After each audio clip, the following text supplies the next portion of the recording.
আজকে আপনাদের কার্শিয়ং শহরের কেন্দ্রস্থলে অবস্থিত এমন একটি জায়গার সন্ধান দেব যেখানে আপনারা জানলা খুললেই গিদ্দা পাহাড়ের কিছু শ্বাসরুদ্ধকর দৃশ্য দেখতে পারবেন এবং ঘুরে ফেলতে পারবেন নেতাজির museum.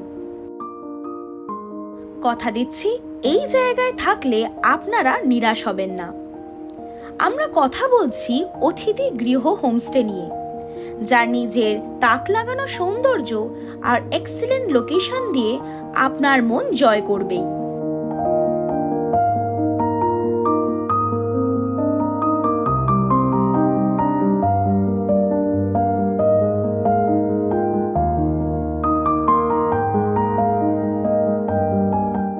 Hey guys, welcome back to YouTube channel The Bangologist। তো আজকে আমরা চলে এসেছি একটা নতুন জায়গার সন্ধান নিয়ে, একটা নতুন অফবিট ডেস্টিনেশন তোমাদের জন্য। তো তোমরা যদি থাকতে চাও কার্শিয়ংয়ে কিন্তু থাকতে চাও একটুখানি অফবিটে, তাহলে আজকের জায়গাটা কিন্তু তোমাদের জন্য অ্যাপ্রোপ্রিয়েট। আজকের যে হোমস্টেটা সেটার নাম হচ্ছে অতিথিগৃহ হোমস্টে। তো এই অতিথিগৃহ হোমস্টেতে কীরকম রুমের কি ট্যারিফ আর কি করে আসবে সব কিন্তু থাকতে চলেছে এই ভিডিওতে। তো ভিডিওটা পুরোটা দেখো এই অতিথিগৃহ হোমস্টের ব্যাপারে জানার জন্য। শেয়ার গাড়ি করে আসলে কিন্তু এই যে সামনে হচ্ছে গিদ্দা পাহাড় ভিউ পয়েন্ট, আর শেয়ার গাড়ি করে আসলে গাড়ি কিন্তু এখানেই থামাবে একদম। এই যে হচ্ছে নেতাজি মিউজিয়াম, নেতাজি মিউজিয়ামের ঠিক ওঠার রাস্তার সামনেই কিন্তু শেয়ার গাড়িগুলো দাঁড়ায়। এখান থেকে কিন্তু হেঁটে আপনাদের হোমস্টে অবধি যেতে হবে। এই রাস্তা দিয়ে কিন্তু হেঁটে উঠতে হবে অতিথিগৃহ হোমস্টে অবধি যাওয়ার জন্য। একটুখানি চড়াই আছে, তাই যদি বয়স্ক মানুষরা থাকেন তাহলে কিন্তু বলবো একটু টাফ আছে, সাথে লাগেজ নিয়ে। আর শেয়ার গাড়িতে আসেন তাহলে তো ওইখানে নামাচ্ছে, কিন্তু রিজার্ভ গাড়িতে আসলে কিন্তু পুরোটা উঠবে, তো অসুবিধা হবে না। রিজার্ভ গাড়িতে অবশ্যই আসতে পারবেন। এই অতিথিগৃহ হোমস্টে ঢোকার আগেই কিন্তু রয়েছে পার্কিং এরিয়া। তো লেফট হ্যান্ড সাইডে আমরা দেখতে পাচ্ছি বেশ অনেকটা পার্কিং এরিয়া, ঠিক মিউজিয়ামের কাছেই কিন্তু পার্কিং এরিয়াটা। এরপরে একটা বড় গেট দেখতে পাচ্ছি, তো চলুন আসি দেখি কি আছে ভেতরে। একটা বেশ বড় গেট, আর গেটটা খুলেই কিন্তু লেফট হ্যান্ড সাইডে রয়েছে হলো হোমস্টেটা, আর রাইট হ্যান্ড সাইডটায় রয়েছে কিন্তু এরকম সুন্দর বসার জায়গা, যেখানে কিন্তু সুন্দর সুন্দর ফুল, মানে পিটুনিয়া দেখতে পাচ্ছি, আরো অনেক বিভিন্ন রকমের ফুল রয়েছে। আর এখানে কিন্তু বসার জায়গা রয়েছে। এইখানে কিন্তু বসার জায়গার সাথে সাথেই কিন্তু রয়েছে একটা দারুণ ভিউ, এবং ভিউ বলতে এখানে কিন্তু গিদ্দা পাহাড়ের ভিউ রয়েছে। এখানে বসে কিন্তু আপনারা ভিউ এর সাথে খাওয়া দাওয়া এবং নিজের সন্ধ্যাটা কিন্তু কাটিয়ে ফেলতে পারেন।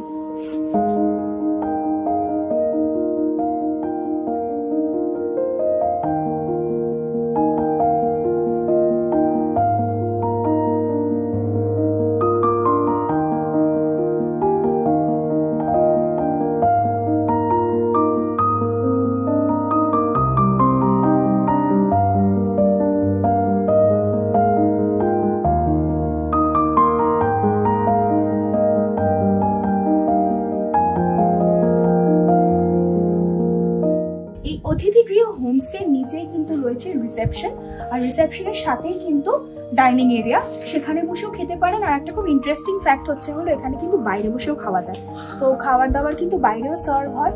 তো আপনারা পাহাড়ের সাথে বসে নিজেদের লাঞ্চ, ডিনার, স্ন্যাক্স সবটাই কিন্তু এনজয় করতে পারবেন।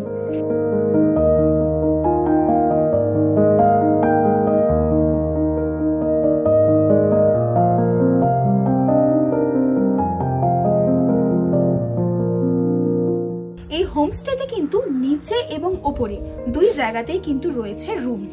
তো আমি বলবো যে আগের থেকে যদি আপনারা বুকিং করেন তাহলে কিন্তু ওপরের রুমসগুলো পেয়ে যাবেন, এবং সিজনে কিন্তু আগের থেকে বুকিং করে আসাটাই কিন্তু প্রেফার্ড।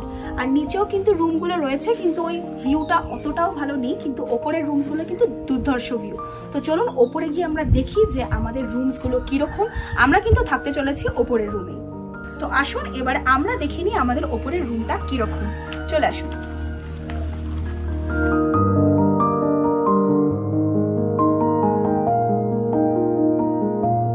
তো আসুন এবারে আমরা দেখাবো আমাদের এই অতিথিগৃহ হোমস্টের রুমগুলো। তো চলে আসুন দেখি কি কি আছে।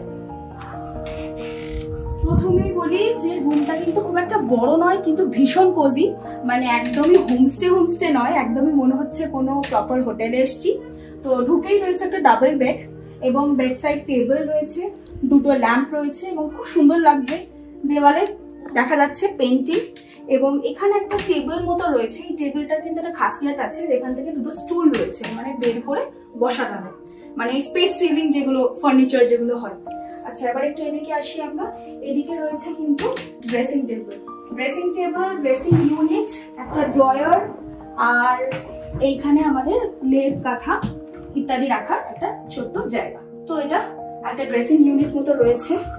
আর রুমটা কিন্তু মানে কি বলবো, ছোট হলে কি হবে, ভীষণ সুন্দর, খুবই সুন্দর। তো চলুন এবারে আমরা দেখি এই হোমস্টে বাথরুমটা কিরকম। বাথরুমটা দেন ভেরি কোজি। এখানে এরকম দুটো ভেন্টিলেটর মতো করা রয়েছে, গিজার রয়েছে, বেসিন রয়েছে, ওয়াশ বেসিন। একটা জিনিস মিসিং আমার মনে হচ্ছে, সেটা হচ্ছে একটা মিরর, কারণ এই বেসিনের উপর একটা মিরর কিন্তু একটু দরকার পড়ে। আর এই যে মিক্সচার রয়েছে, মানে শাওয়ার যেটাকে বলে থাকি আমরা, আর রয়েছে কোমোড। মোটামুটি যা যা অ্যামিনিটিস দরকার সবই কিন্তু দেওয়া রয়েছে। এবং যেটা বললাম যে ভেতরের ইন্টেরিয়ারটা কিন্তু একদম হোমস্টের মতো নয়, পুরোটাই মনে হচ্ছে যেন কোনো একটা হোটেলে এসেছি। বেডের ওপর কিন্তু দুখানা সুন্দর সুন্দর বালিশ রয়েছে এবং ছোট ছোট কুশনস রয়েছে, বেশ সুন্দর লাগছে। কিন্তু একটা জায়গা কিন্তু মিস করে ফেলেছি, যেটা কিন্তু একদমই মিস করার নয়, সেটা হচ্ছে হলো এইটা। That is the view. মানে একটু খুলে দেখাই, সাংঘাতিক সুন্দর ভিউ। এখন ফগি হয়ে রয়েছে, কিন্তু এমনি সময় কিন্তু যদি আকাশ ক্লিয়ার থাকে দারুণ লাগবে এখান থেকে ভিউটা।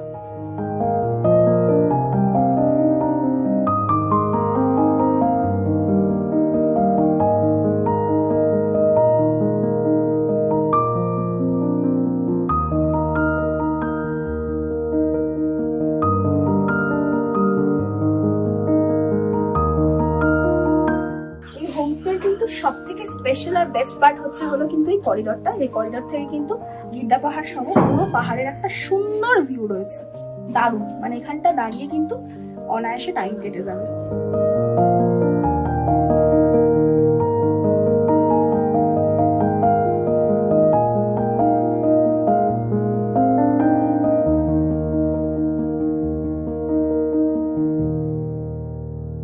তো চলুন এবারে আমরা দেখে নিই যে নিচের রুমসগুলো কি কি রয়েছে। নিচের রুমে কিন্তু ঢুকেই আমরা ফার্স্টে দেখতে পাচ্ছি এখানে কিন্তু একটা বসার জায়গা, যে বসার জায়গাগুলোর মধ্যে থেকে কিন্তু এরকম একটা স্টুল দেওয়া রয়েছে, মানে স্পেস সেভিং ফার্নিচার সেরকম একটা দেওয়া রয়েছে। একটা সুন্দর কাভার্ড রয়েছে ছোট্ট মতো, কাভার্ডের পাশেই কাভার্ডের সামনেই রয়েছে মিরর, আর এখানে একটা ডাবল বেড রয়েছে, আর একটা পেইন্টিং আমরা দেখতেই পাচ্ছি। আর বেড সাইড টেবিল কিন্তু রয়েছে। ভিউ বলতে ওই নিচে মানে বাইরের জায়গাটা, বসার জায়গাটাই হচ্ছে মেইনলি ভিউ।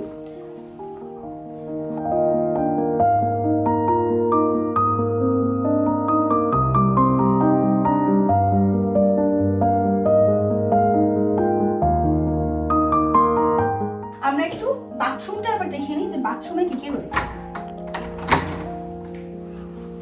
বাথরুমে একটা ওয়াশ বেসিন, এইখানে একটা মিরর, গিজার রয়েছে, আর রয়েছে হচ্ছে হলো কোমোড। আর এখানে যেরকম শাওয়ার থাকে ফ্যাসিলিটিস সবই মোটামুটি রয়েছে। বাথরুমটা একটু ছোট।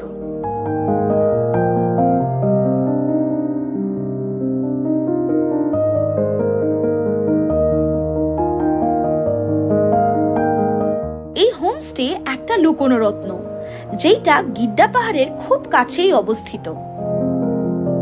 এই হোমস্টের নির্মল পরিবেশ, উষ্ণ আতিথেয়তা এবং সুস্বাদু খাবার সব মিলিয়ে একটা চমৎকার এক্সপিরিয়েন্স।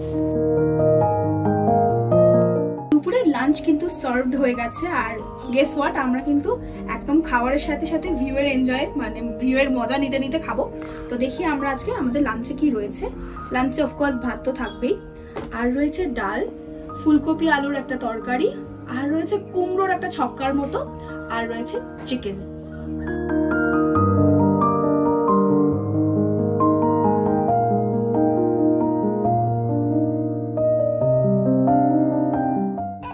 আমাদের এই হোমস্টের রাস্তা থেকে নেমে এসে, যেখানে সকালবেলা নেমেছিলাম, তো সেইখান থেকে এসে সোজা চলে গেলেই কিন্তু হচ্ছে গিদ্দা পাহাড় ভিউ পয়েন্ট। মানে গিদ্দা পাহাড় ভিউ পয়েন্টের একদম কাছেই কিন্তু হচ্ছে আমাদের হোমস্টেটা।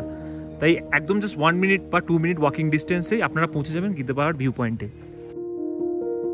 কার্শিয়ং শহরের থেকে মাত্র 4 কিলোমিটার দূরে অবস্থিত গিদ্দা পাহাড় একটা ভিউ পয়েন্ট হিসেবেই পরিচিত।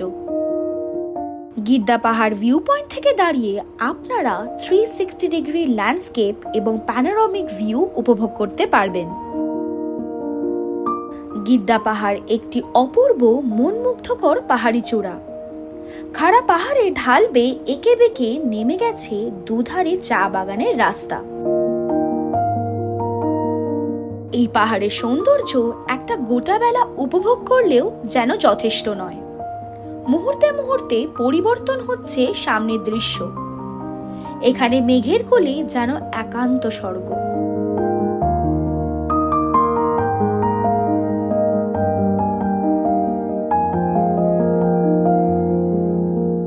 দেখতে না দেখতেই নেমে আসলো সন্ধে, আর হোমস্টে থেকে এক্সপিরিয়েন্স করলাম আরো এক অপরূপ দৃশ্য। আস্তে আস্তে তারার মতো জ্বলে উঠল শিলিগুড়ি শহরটা। সাথে চলে এলো গরম গরম চা আর ফ্রেঞ্চ ফ্রাইজ। এই হোমস্টেটার কিন্তু একটা খুব সুন্দর ব্যাপার রয়েছে, সেটা হচ্ছে এই হোমস্টে সুন্দর লাইটিং, মানে চারিদিকটা কিন্তু ওয়ার্ম আলো দিয়ে সাজানো। আর এই জায়গাগুলোয় কিন্তু খুব সুন্দর এলইডি লাইটস রয়েছে, একটু জ্বালিয়ে দেখান। তো মানে দারুণ লাগছে এখানে বসে, কিন্তু একটু পোকামাকড় আছে, বাট দারুণ লাগছে এখানে বসে, মানে সন্ধ্যাবেলা ইজিলি কেটে যাবে।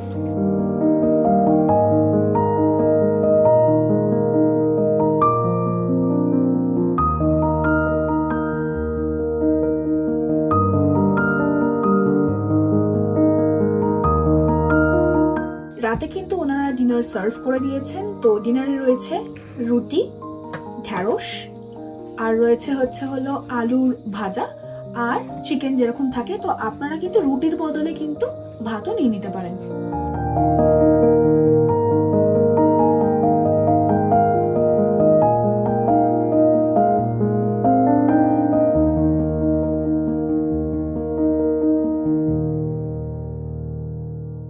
তো আজকে আমাদের ব্রেকফাস্টে রয়েছে হলো ব্রেড, মানে টোস্টেড ব্রেড, বাটার, আর রয়েছে হলো পোচড এগস।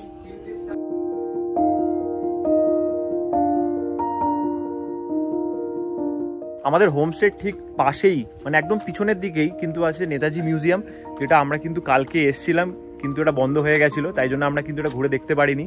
এটার ওপেনিং টাইম কিন্তু হচ্ছে সকালে 9:30 আর বন্ধ হয় কিন্তু বিকেল 4:30-র সময়। তো আপনারা যারা এখানে ঘুরতে আসবেন তারা কিন্তু টাইমিংটা দেখে আসবেন। তো একবার নেতাজি মিউজিয়ামটা আমরা ঘুরে দেখি ভিতরে কি আছে।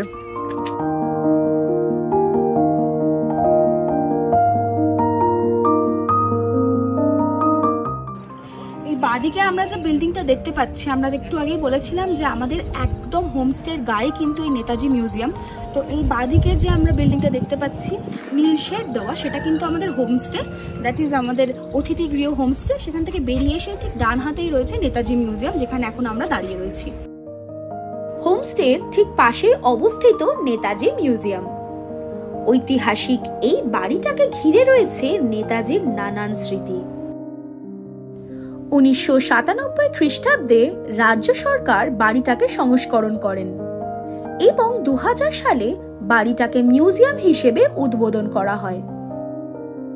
1936 সালে জুন থেকে ডিসেম্বর পর্যন্ত নেতাজিকে এখানেই গৃহবন্দী করে রাখা হয়। 1934 সালে শরৎচন্দ্র বসু অর্থাৎ নেতাজির দাদা এই বাড়ির চত্বরে একটি ক্যামেলিয়া গাছ লাগিয়েছিলেন। সেই গাছ এখনো সেখানে আছে। একটা জিনিস বলে দেওয়া ভালো, এই মিউজিয়ামটায় কিন্তু ফটোগ্রাফি বা ভিডিওগ্রাফি ভিতরে অ্যালাউড নয়। তো আপনারা কিন্তু এসে দেখতে পারেন, আর বাকি এই সামনের বাগান এরিয়াটায় কিন্তু আপনারা ভিডিওগ্রাফি ফটোগ্রাফি করতে পারেন, কিন্তু ভিতরে কিন্তু অ্যালাউড নয়।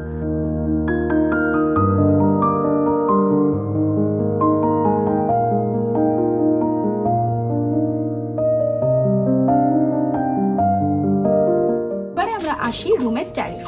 তো রুমের ট্যারিফ হচ্ছে 2000 টাকা পার রুম। আর আপনারা যদি খাবার নিতে চান, দ্যাট ইজ মিল নিতে চান, তাহলে কিন্তু আপনাদের পড়ে যাবে 500 টাকা পার হেড। এই মিলের মধ্যে থাকবে কিন্তু সকালের ব্রেকফাস্ট, দুপুরের লাঞ্চ আর রাতের ডিনার। বলে রাখি স্ন্যাক্স কিন্তু ইনক্লুডেড নয়, তো ওটা আপনারা আলাদা করে নিতে পারেন। এবারে আমরা আসি ওয়াইফাই কানেকশন নিয়ে। এখানে কিন্তু বলে রাখি ওয়াইফাই কানেকশন নেই, আর জিও টাওয়ার কিন্তু প্রপার আসে, কিন্তু ভোডাফোন বা এয়ারটেল খুব একটা আসে নয়। তো আপনারা যারা ওয়ার্কেশন করতে চাইছেন বা ওয়ার্ক ফ্রম মাউন্টেন করতে চাইছেন তাদের কিন্তু ওই নিজের নেটের উপর ভরসা করে আসতে হবে, কারণ এখানে কিন্তু ওয়াইফাই ফ্যাসিলিটিস নেই। এবার আপনাদেরকে জানিয়ে দিই আপনারা এখানে কি করে আসবেন। আপনারা যদি এনজেপি বা শিলিগুড়ি থেকে আসেন তাহলে কিন্তু এই পুরো হোমস্টে অবধি আপনারা রিজার্ভ গাড়ি পেয়ে যাবেন। সেখানে আপনাদের খরচা পড়বে 3 থেকে 3,500 টাকা, বা কিছু কিছু সময় কিন্তু 3,500 থেকে 4,000 টাকা খরচা পড়বে। তাছাড়া যারা শেয়ার গাড়ি করে আসতে চান, শেয়ার গাড়ি করে কিন্তু এখানে খুব ইজিলি চলে আসতে পারেন। এনজেপি থেকে বা শিলিগুড়ি থেকে আপনারা শেয়ার গাড়ি পেয়ে যাবেন কিন্তু কার্শিয়ং স্টেশন অবধি। ওখান থেকে আরেকটা শেয়ার গাড়ি নিলে 20 থেকে 30 টাকা নেবে পার হেড। সেটা কিন্তু আপনাদের নামিয়ে দেবে গিদ্দা পাহাড় ভিউ পয়েন্টের সামনে। সেখান থেকে একটু হেঁটেই কিন্তু এই অতিথিগৃহ হোমস্টে। কার্শিয়ং থেকে আসলে কিন্তু এই সোজা রাস্তা ধরে সামনে চলে আসলে কিন্তু আপনারা গিদ্দা পাহাড়ের গাড়ি পেয়ে যাবেন। এই অমনি গাড়িগুলো দাঁড়িয়ে আছে, যে দা আমারজিৎ হোটেল আছে, হোটেলের ঠিক এই উপরের রাস্তায় কিন্তু এই অমনি গাড়িগুলো দাঁড়িয়ে আছে। এই গাড়িগুলো কিন্তু গিদ্দা পাহাড় অবধি যায়। তাছাড়া অনেকের কোয়ারি থাকে কি দার্জিলিং থেকে এখানে কি করে আসবো। যারা দার্জিলিং থেকে আসতে চান তারা কিন্তু শিলিগুড়ি নামছে সেরকম যে কোনো গাড়িতে উঠে যেতে পারেন, আর কার্শিয়ং স্টেশন অবধি নেমে যেতে পারেন। আর কার্শিয়ং স্টেশন থেকে যেরকম বললাম সেরকম ওই শেয়ার গাড়ি করে আপনারা কিন্তু 20 থেকে 30 টাকা পার হেডে আপনারা কিন্তু এই হোমস্টেতে পৌঁছে যেতে পারেন। আপনাদের যদি এই ভিডিওটা আর এই হোমস্টেটা ভালো লেগে থাকে তাহলে অবশ্যই লাইক করবেন, শেয়ার করবেন আর সাবস্ক্রাইব করবেন, আর কমেন্ট করতে কিন্তু একদমই ভুলবেন না যে আপনাদের কেমন লাগলো। আর বেল আইকনটা কিন্তু অবশ্যই প্রেস করে দেবেন, কারণ এরপরে কিন্তু আমরা আরেকটা জায়গায় যাচ্ছি, তো সেটার ভিডিওটা কিন্তু পরবর্তীকালে আসতে চলেছে। তো অবশ্যই কিন্তু সাবস্ক্রাইব করে দেবেন আর বেল আইকনটা কিন্তু অবশ্যই হিট করে দেবেন।